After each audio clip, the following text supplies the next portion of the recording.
Hey guys, been a long time since I've made a video. I've been really busy. I'm gonna make a quick one here tonight.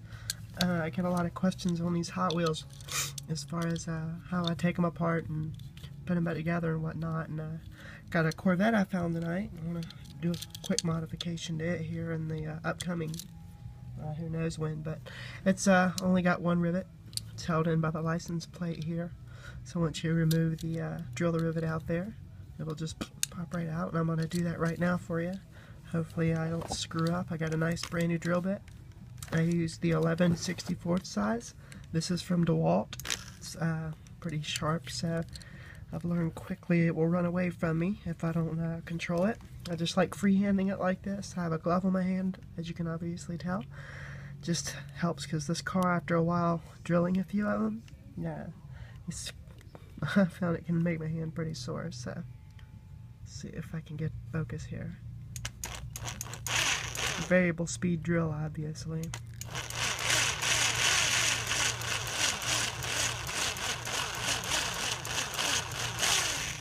I'll keep the speed slow because when you heat the metal up, it'll spread it.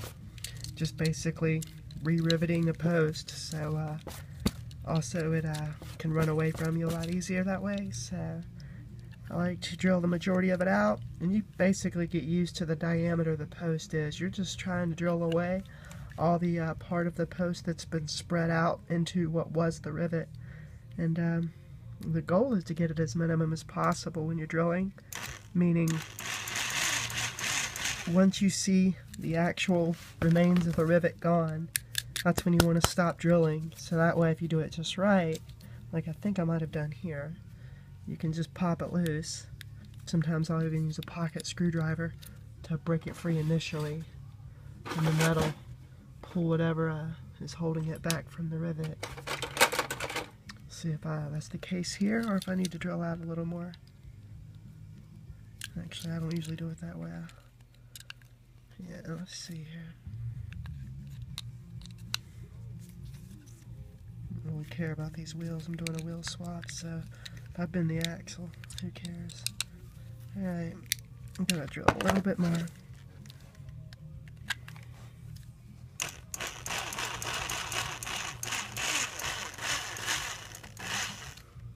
Usually I do this a lot quicker, of course, but I'm trying to actually take my time for the video and make sure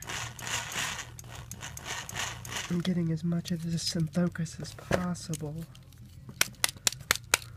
Alright, well, I've definitely drilled in deep enough. Let me get that in focus. I've definitely drilled in deep enough. That's the size the post should be. That is the size of the post. So if it doesn't come off now, I mean, sometimes the chassis is a little thicker in that area. Well, there it goes. As you can see, it popped off. Here's the license plate piece holding it in. So just pull that out. There's your chassis. You see the axles are just held in by little retaining pins. They look like little triangles. Well, I say that just because there's two pieces on the bottom of each axle and one piece on the top. Trim those off with little plastic trimmers like that, or nail clippers can work, or whatever. That'll free the axles. As you can see here, it's just a windshield. There's the body, it's free. And then the chassis itself, also people ask how I lower it. And as you can see here, there's a spot right here where I've got the blade. That's the top part of the chassis that'll retain the axle in place, you know, if it actually needs it, which once you free the axle with the trimmers, this actually does come more in handy. So I basically just cut this up. I usually just cut a whole bunch and go a lot higher than I need to, because for me, I never want my cars to roll, so the body will stop the wheels before anything else. So yeah, I will cut that notch there, and you can see the front also has a notch, and I usually do the same thing. I'll just cut it with an X-Acto knife, or you can use a file too, but it's really easy to cut. I can even do this in focus. I'm usually doing this quite a bit quite a bit more carefully. I'm not usually doing it free-handed in the air like this. I like to brace my hands against a solid surface so I don't cut myself again. Luckily I haven't had a bad cut in close to 20 years, except for one last year. Alright, well anyway, that's just a quick idea, and you can kind of see. Now you can, once you free the axles and they're just sitting there in the chassis, now they'll be able to go deeper into the body of the car. That's why I grind the fenders of the body as well, because sometimes the fenders are really thick, prevent the, as you can see here, the fenders get pretty thick on the inner side, and it can prevent the wheels from going as flush as you want, and just depending on the shape of the body and the meat you have there, what kind of fitment. I'm not going to really grind here. This Corvette doesn't need any kind of tucking, it just needs a flush fitment.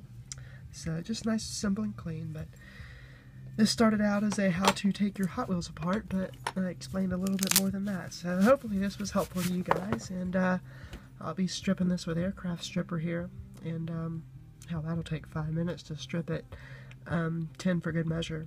So I don't know when I'll paint it. It's too damn cold and my paint booth isn't up and running yet, so we'll see. Hopefully you guys enjoyed the video, and hopefully I'll be able to get more up as soon as I can, as I'm doing both my models and these little Hot Wheels. So that, with all the other work I'm having to do, it's busy, busy, busy. Alright, thanks a lot, guys.